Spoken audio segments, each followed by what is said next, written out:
The two hospital boards met independently last night to receive a report from the leadership committee. I'm going to walk you through the process of how we got here to where we are and the results of the work to date.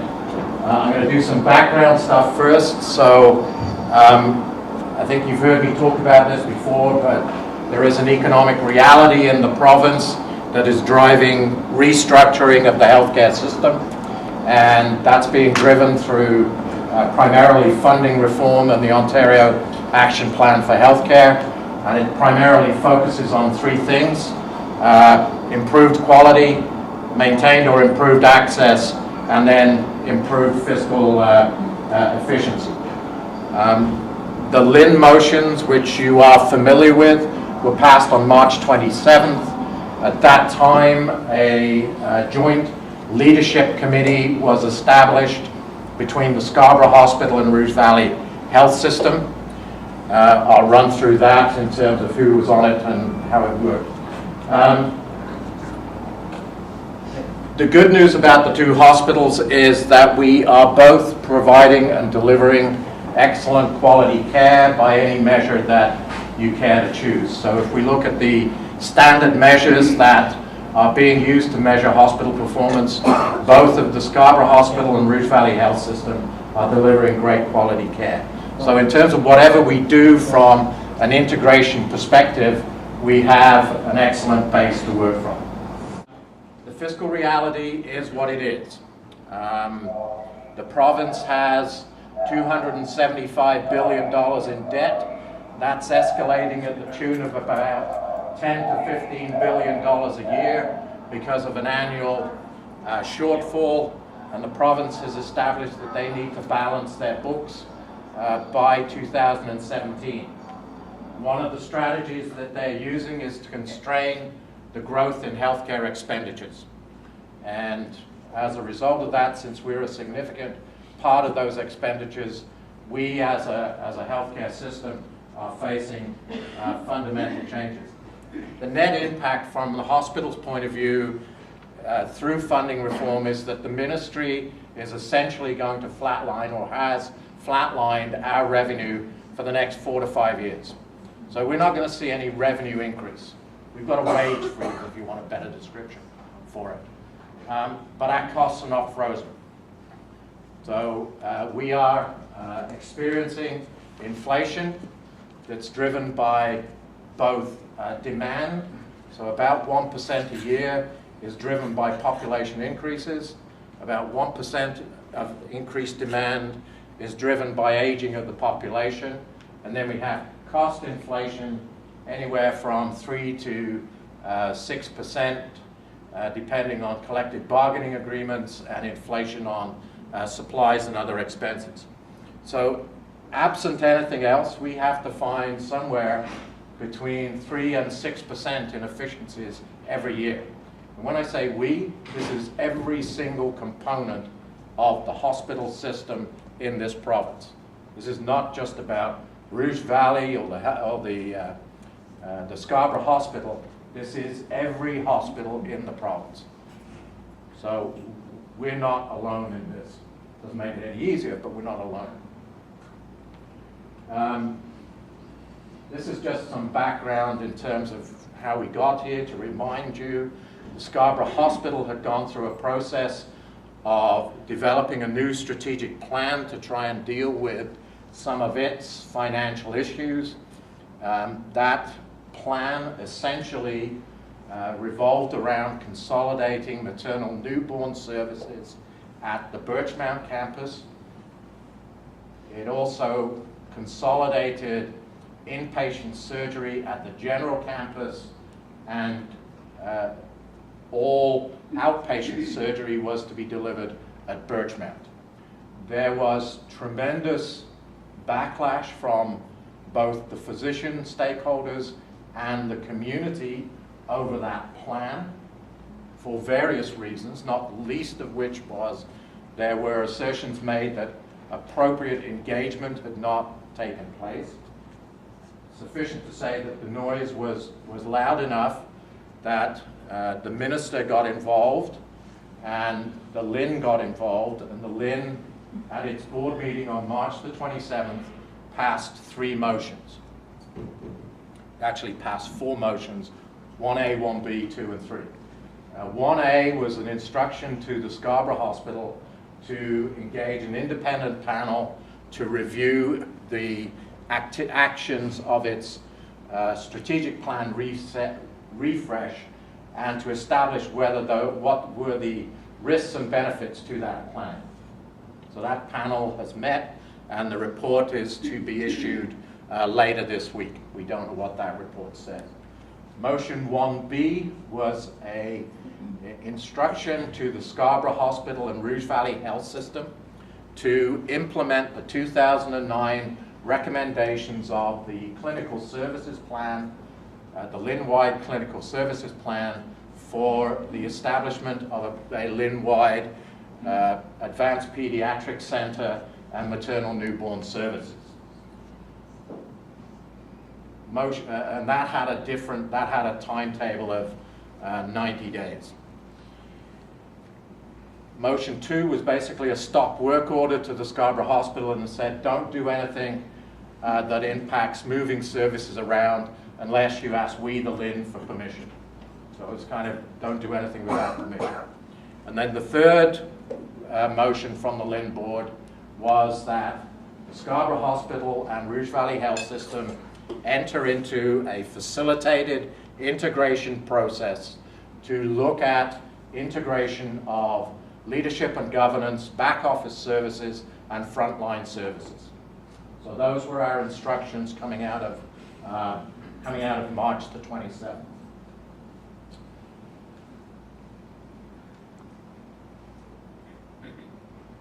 As a result of those instructions, the 2 hospitals established an integration leadership committee, and this is the representation on that committee. It comprised 3 senior board members, including the board chairs from each hospital, the Medical Staff Society president and vice president from each hospital, the chief of staff from each hospital, the CEO from each hospital, and 2 representatives of the community drawn from the community advisory groups of the 2 hospital corporations.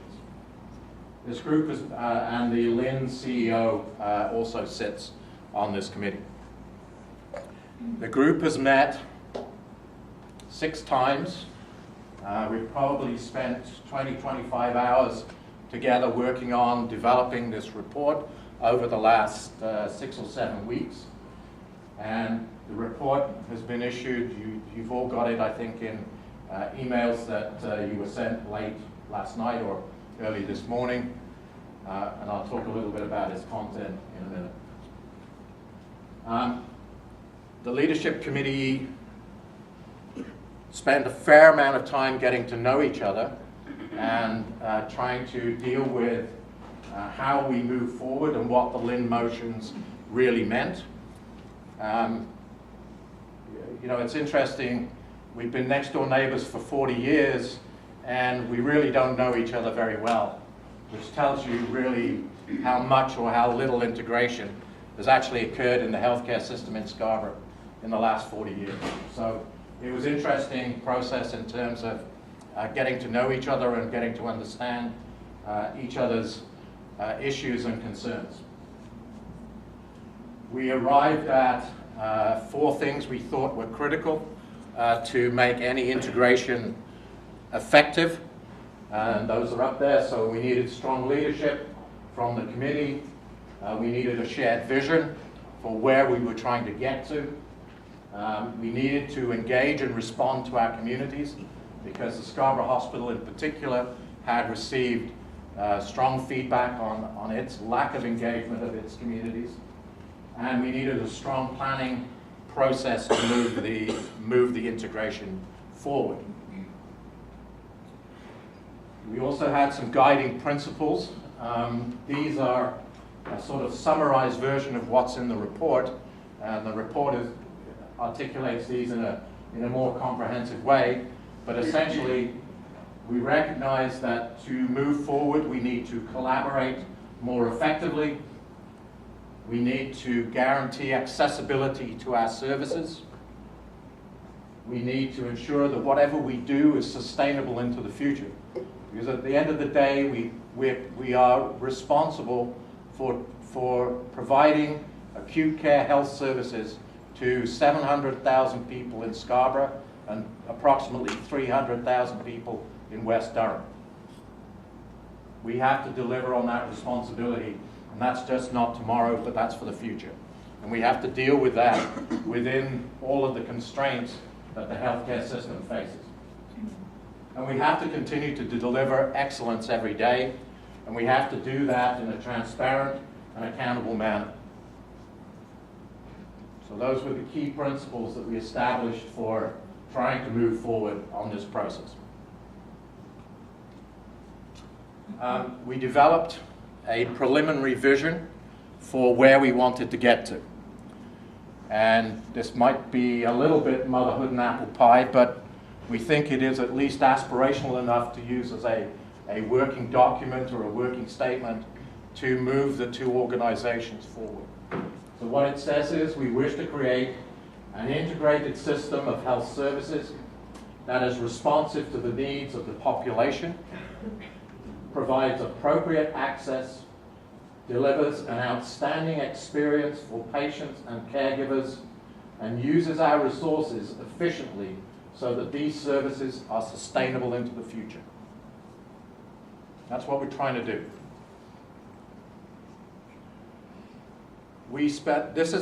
This is a graphic which really summarizes what are the ranges of things that we could consider in terms of integration. As a reminder, the three areas that the LHIN told us we needed to look at from an integration perspective were leadership and governance, back office, and frontline services. And really, the opportunity spans from let's cooperate and play nicely in the sandbox, right the way through to merger, full merger, corporate merger of the two corporations.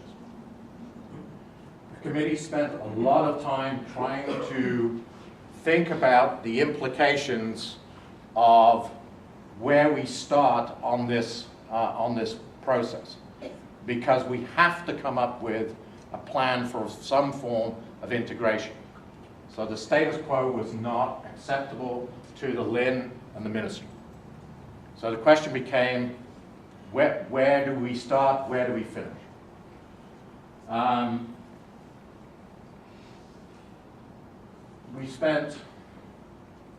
We concluded that if we were to start a cooperation, we are going to spend months and months trying to evaluate what the benefits of cooperation would be.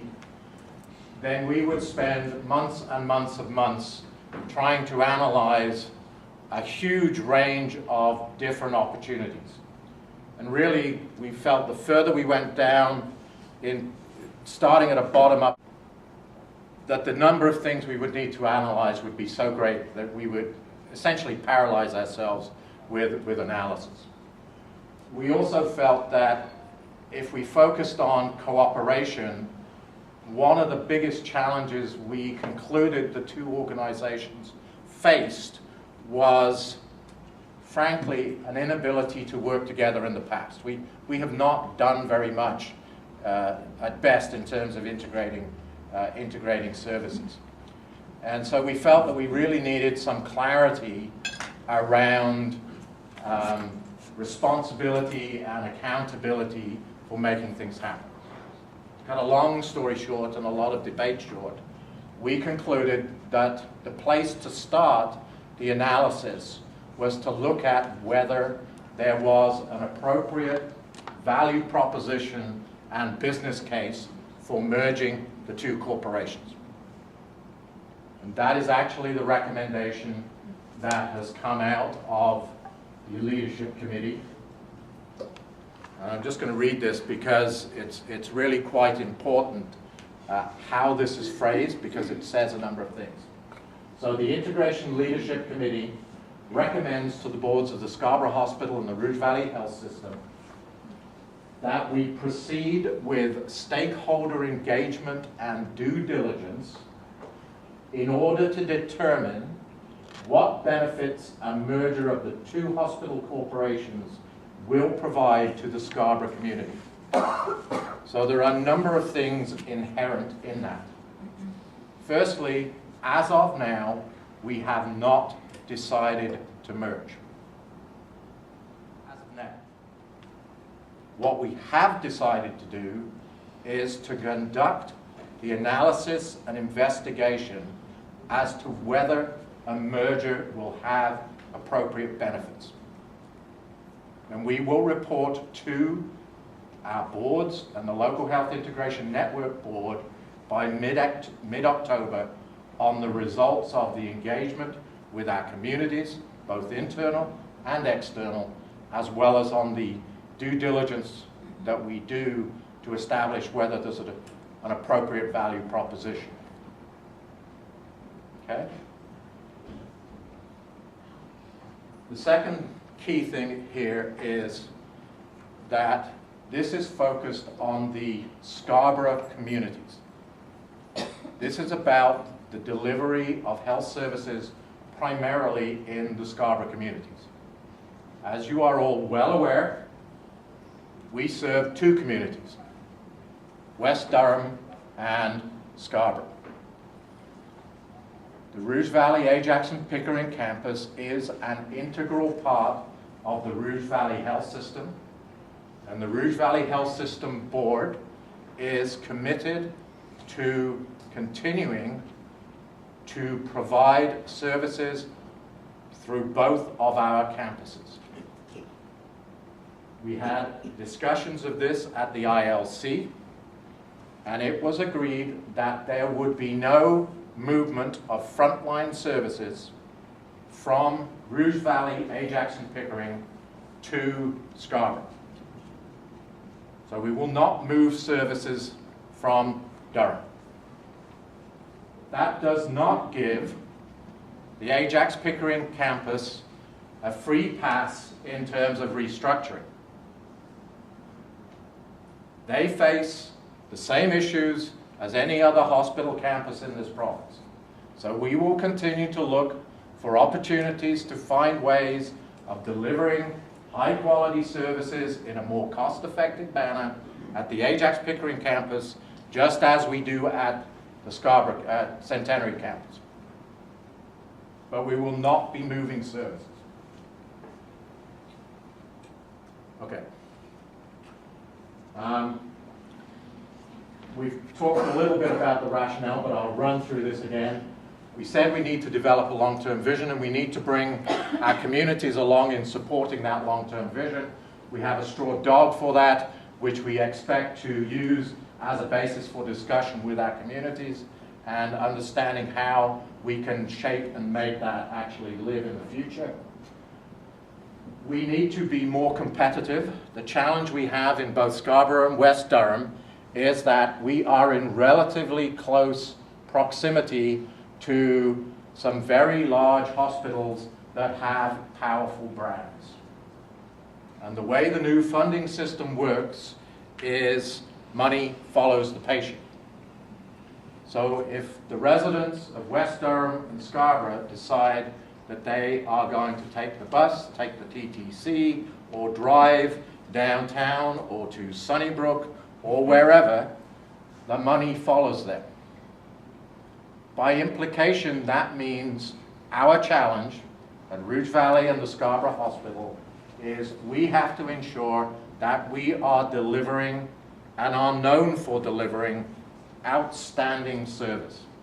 Whether that's from just how we speak to people, how we treat them technically, we have to deliver an outstanding product if we want to survive. And that's nothing to do with whether we merge or not. That's an imperative that we have on a daily basis. We need to develop a solution that will maintain access for our patients in Scarborough. We serve populations that are not as advantaged as some others in this province or in this city or the communities we serve. Those people are challenged in terms of accessing services, health services, and we need to ensure that the model we build does not disadvantage those people any further than they are already. We will try to do no harm. We need to be prepared for ongoing health system transformation. The ministry's, the government's agenda, and frankly, I don't actually believe that this is a political agenda. This is an agenda that somebody has to follow irrespective of the political stripe. Because healthcare is 42 cents on the dollar of every dollar that's raised in the province. It's escalating at a rate that the province and you and I can't afford. So if we all want to pay more taxes, we can probably spend more on healthcare, but I don't see a big lineup to say pay more, pay more, pay more tax.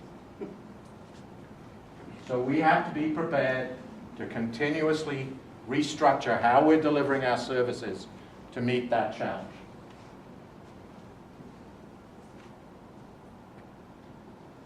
And it was the full consensus, the unanimous view of the leadership committee that we could not achieve this without a clear accountability structure represented by single governance and leadership models. So to say that in a different way, we didn't think we could get to the benefits just by playing nicely in the sandbox, which is why we got to the point where we said we have to consider the feasibility of merger.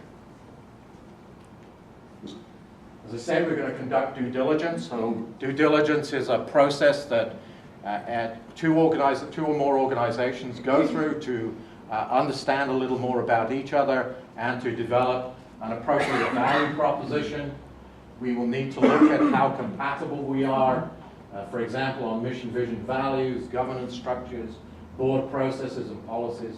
We need to look at the legal and regulatory assessments. We need to do a financial assessment, an overview of the two hospitals, and establish what is the benefit, that financial benefit that a merger might provide. We need to look at the impact on health human resources and as well as facilities. The reality is the Ajax Pickering campus is the best of the four campuses right now.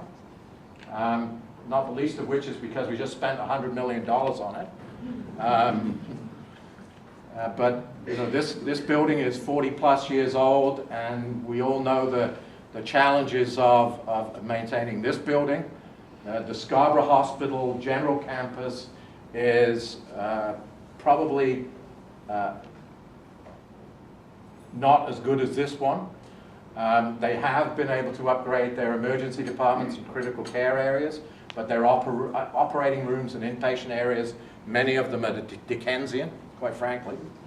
And the Grace Campus, which is actually the newest facility of the four, was built in 1985, but it hasn't been maintained as well as it could have been, and doesn't probably meet, certainly doesn't meet 2013 standards for patient care areas. So we've got some significant facility challenges, and so we're going to have to figure out what those are and how to address them. And then we've got the whole issues of equipment, information systems, and programs and services. What programs and services are common, which ones are unique, which ones do we have to maintain in each physical facility, because we have 3 very busy emergency rooms in Scarborough. We're going to probably exceed 70,000 visits here this year. There are over 80,000 at the general campus, and the Birchmount campus is probably close to 50,000. There is not the physical capacity in the short to medium term to have less than 3 emergency departments. So we've got 3 campuses right now that we're going to have to deal with, but we need a long-term plan as well. So we don't know what that's going to be, but that has to be part of the process going forward. We need to engage with our stakeholders. I've said it several times that there have been real challenges and pushback from communities that they have not been engaged in this process. When I did this presentation to the board last night, I made it very clear, though, we're not going out to ask anybody for permission. The legal responsibility that the board has is to act in the best interests of the Rouge Valley Health System, and the legal responsibility of the Scarborough Hospital Board is to act in the best interests of the Scarborough Hospital. Those are established legal requirements. We can't go and ask permission for making those fiduciary decisions that are the responsibility of the boards. What we do need to do is seek advice and input on the issues that the communities feel, whether they're internal or external communities, the risks that may be involved in any merger, and the benefits that might be achieved if we have a broader vision than we have today. So that's part of the engagement process and the consultation. To be clear as well, neither of the hospital corporations nor the Central East LHIN has the legal capacity to actually merge the two organizations. The only person in the province who has that legal capacity is the Minister of Health. So if we are going to actually amalgamate the two corporations, the Minister of Health has to approve that person. We will make the recommendation if that's the decision. The LHIN would have to endorse it, but it's the Minister of Health who actually makes the decision whether or not we can or cannot merge. That's important. This is the structure that we're going to use going forward for the due diligence process. So the Integration Leadership Committee I talked about. There's an integration project team underneath that, and a whole bunch of working groups. The detail of this is not really that important. At some point, I suspect most of the management in this organization are going to get engaged in this process, and certainly from the consultation point of view, we will be seeking feedback from all of you. The key dates, I won't go through them all. The magic date is October the 18th, when we have to have submitted to the LHIN board our recommendation as to whether or not we merge, and if we're not merging, what we're planning to do in terms of integration. There is a cost to this. Between now and the mid-October, we think we are going to be spending about $1.1 million on consulting and analytical support. We're going to split that between the two organizations, and right now Rouge Valley at least has that money in the bank and is able to fund the additional costs of doing this due diligence and consultation. The other motions I mentioned at the beginning, motion 1B around maternal child, the timetable for that motion was out of sync with motion 3. And it actually preempted much of the things that we needed to do and to discuss under motion 3, which is the broader integration motion. So the leadership committee has recommended, and the two hospital boards approved last night, a letter from the board chairs and CEOs, joint letter from the two board chairs and CEOs to the Central East LHIN, asking that the Central East LHIN roll the output of this motion under motion 3, so it is considered as part of one of the programs that we will be examining going forward. So it's no longer sort of leading the pack or out on its own. It's just part of the overall look that we're going to do around integration. Questions? Foresee our hospital having a palliative care, like a unit just dedicated? So it's a great question. I mean, palliative care is a real issue for this hospital and for the communities. Whether the appropriate model is to have a palliative care unit within the hospital or whether we should be looking at greater linkage and development with palliative care in the community. I don't know the answer, but we need to do something differently as we restructure the system to deliver palliative care more effectively. That doesn't, No. but I don't have an answer. We need to do something differently.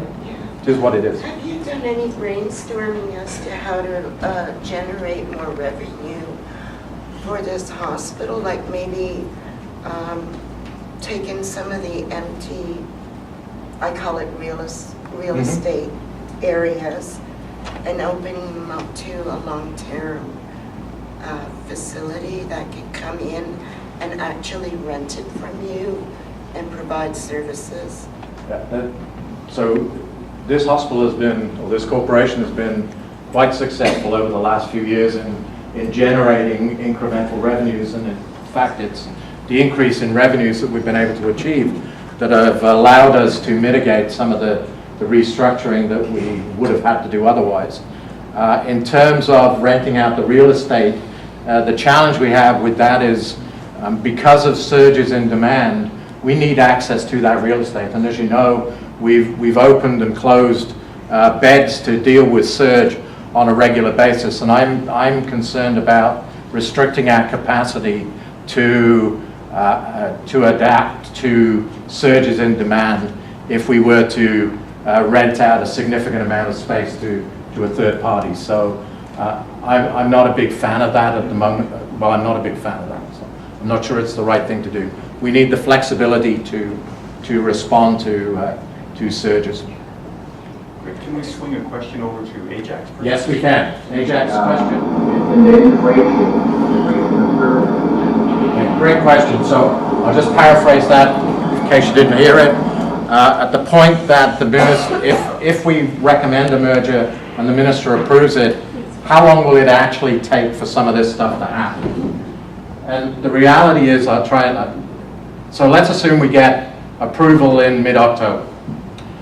At the point we get approval in mid-October, if there's a business case, then we would need probably another 4 to 6 months to conduct the formal legal and financial due diligence by independent advisors that is required in any formal corporate amalgamation.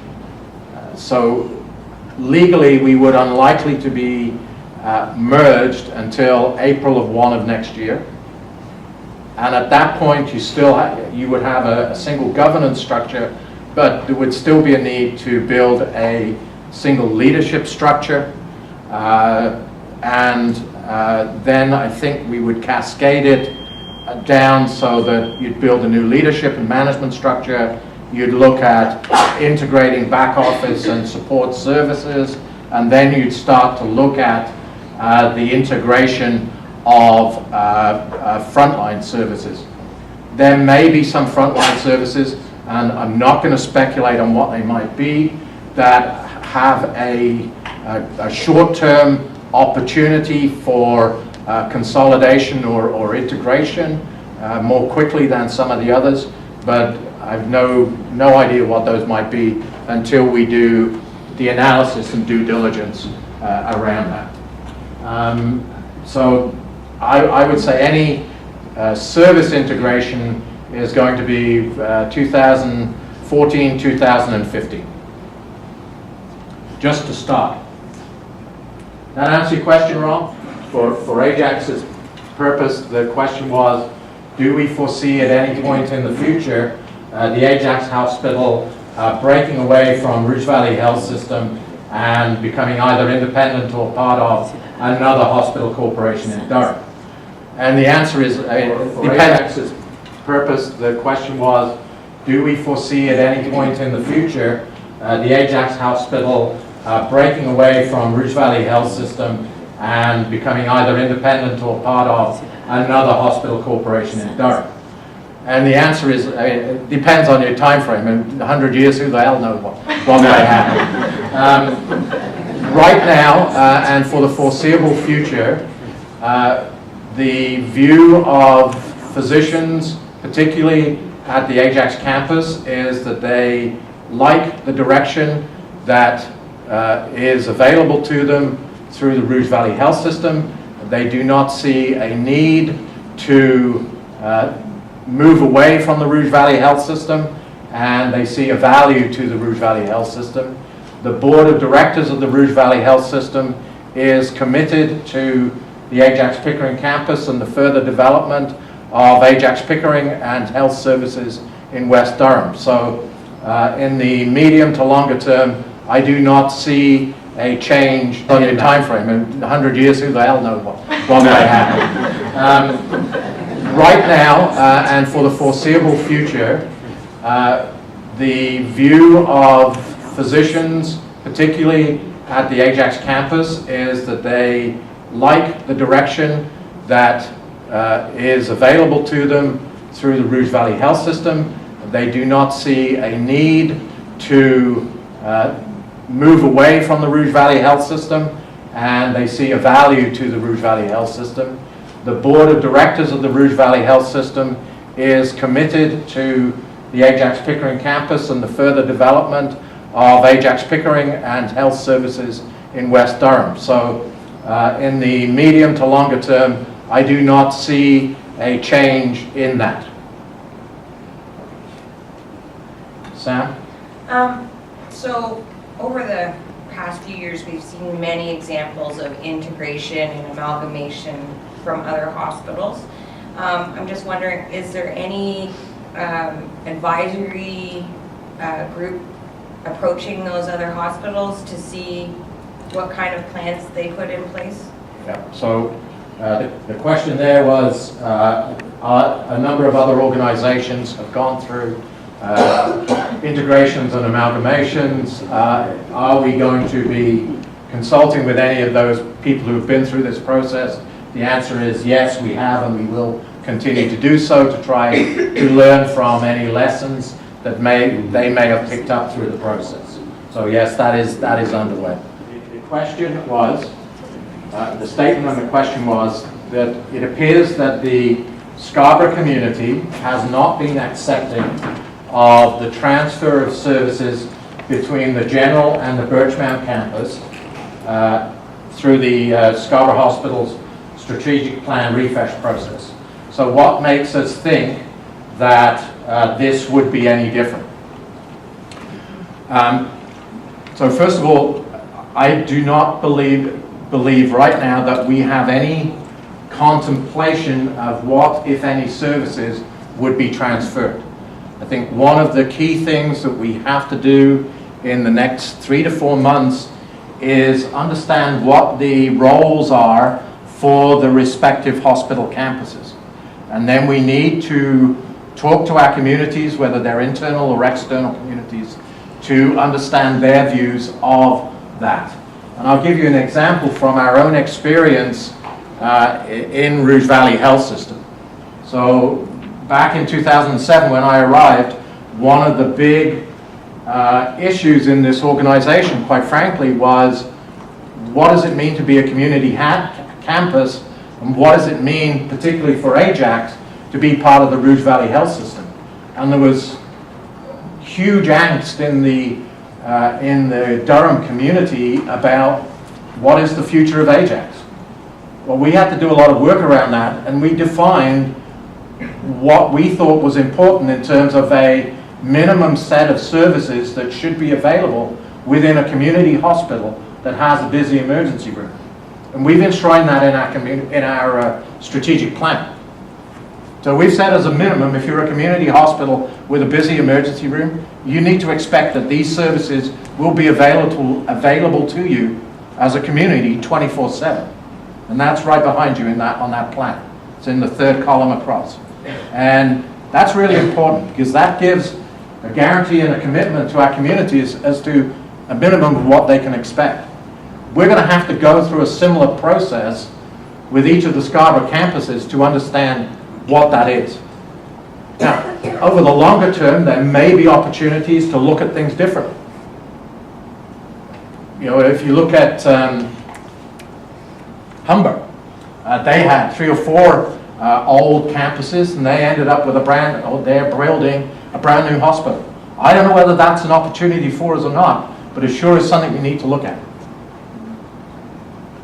So there are all sorts of opportunities. So I think we're taking a different approach. I think we're going to be as inclusive as we can. We're going to listen to the concerns of the community, and we're going to try and shape our strategies to meet those concerns. Yeah. Oh, hi, Renata. So one of the this question that has been given to me several times over the last 24 hours from people in the organization is, so what does this mean for me? And or how will it change my life in the next year? And I know that that's a hard question to answer, but can you take a stab at it? Sure. So, for me personally,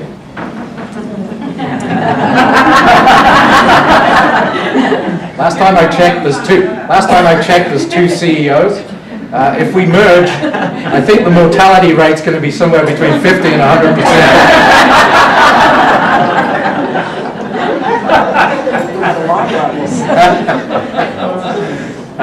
So I think that might be facetious. I shouldn't do that. So I'll repeat the question. Renata's question is, what does all this mean for me, and me being every one of the 3,000 odd people in the organization over the next year? And I think that's really going to depend on, frankly, what your job is right now. And for those of you who are on the front line delivering service day in, day out to our patients and their families, I don't think this is going to make a lot of change for you in the next year. We need to continue to deliver excellent service to every one of our patients who walks through the door. And they keep coming. So we're doing something right. Let's keep doing it right, and let's keep serving our patients. So that's what it means to you, I think. For leadership and management, I think it's going to be a very busy year. And it's going to be a very, very busy few months as we go through this due diligence and engagement process, because we've got a lot of extra work to do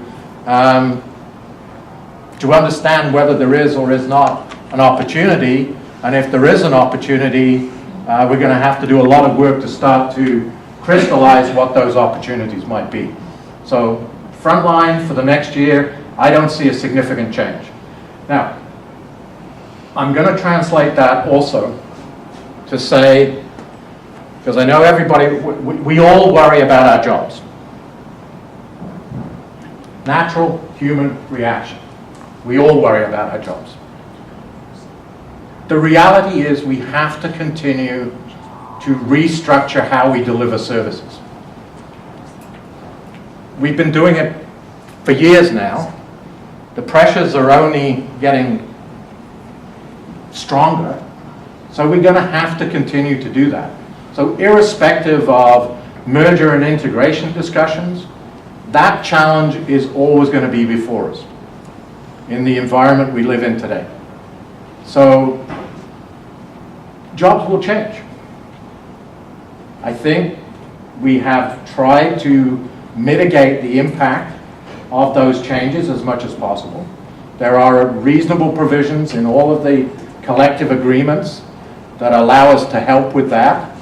Philosophically, at least in this organization, we've also tried to mitigate that in terms of being able to utilize natural vacancies that occur through normal attrition, so that there are opportunities for people to move into those jobs. So if you look back over the last 6 years in terms of how many people have left this organization on an involuntary basis because of restructuring, it's very, very, very few indeed. It's less than one handful.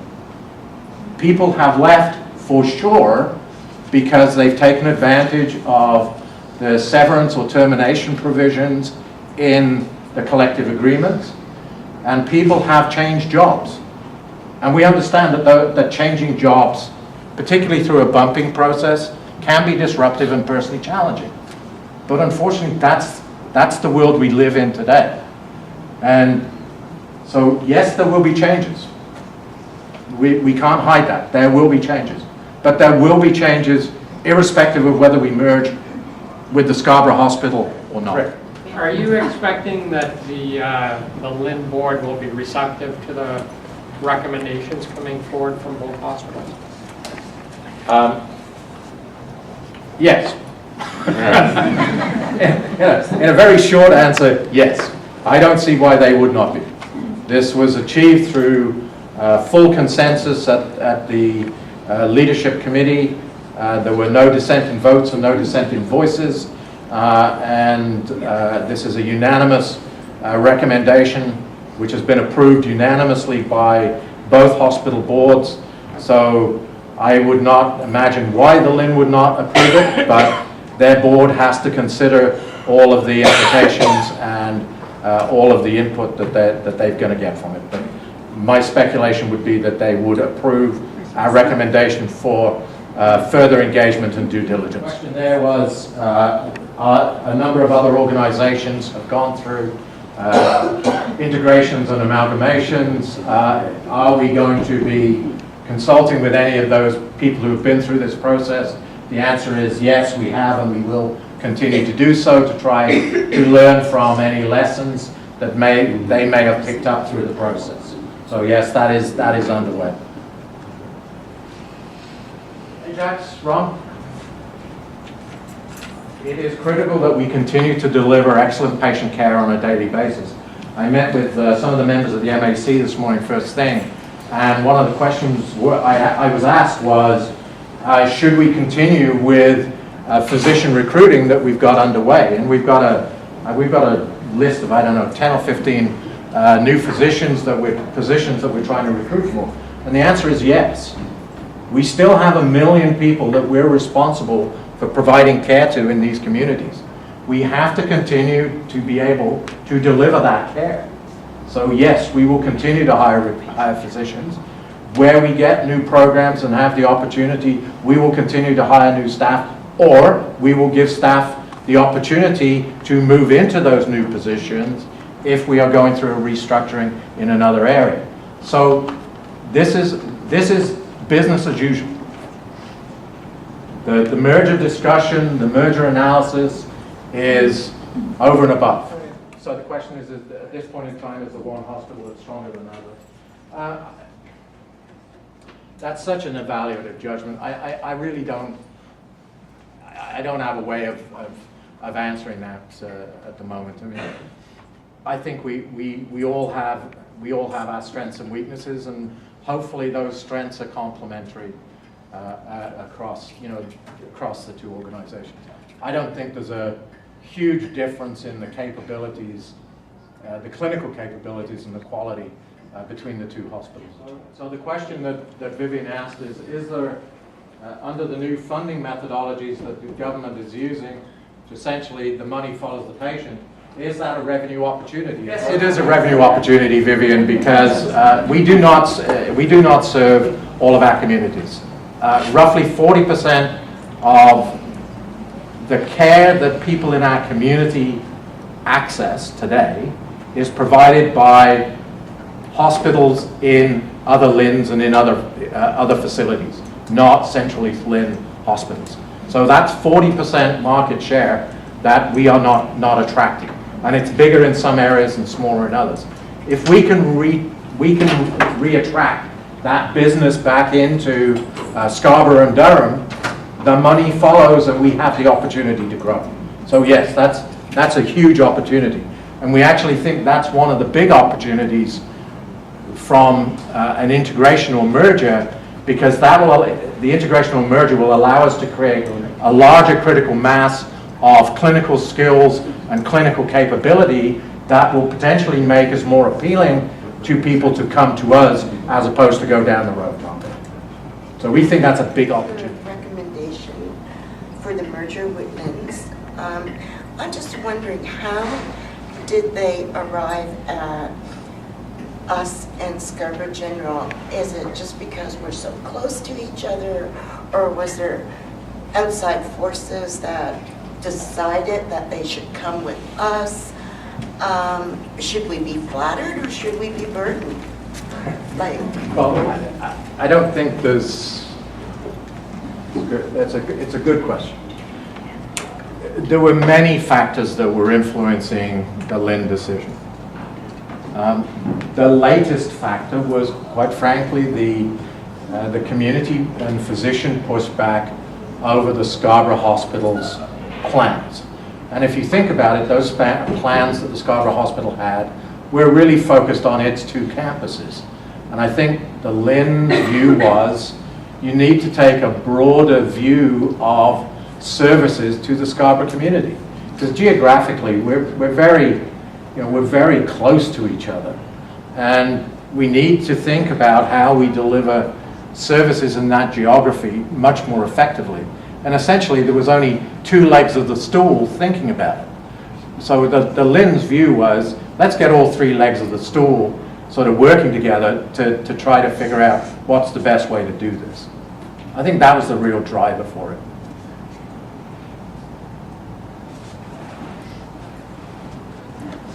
Okay. Thanks.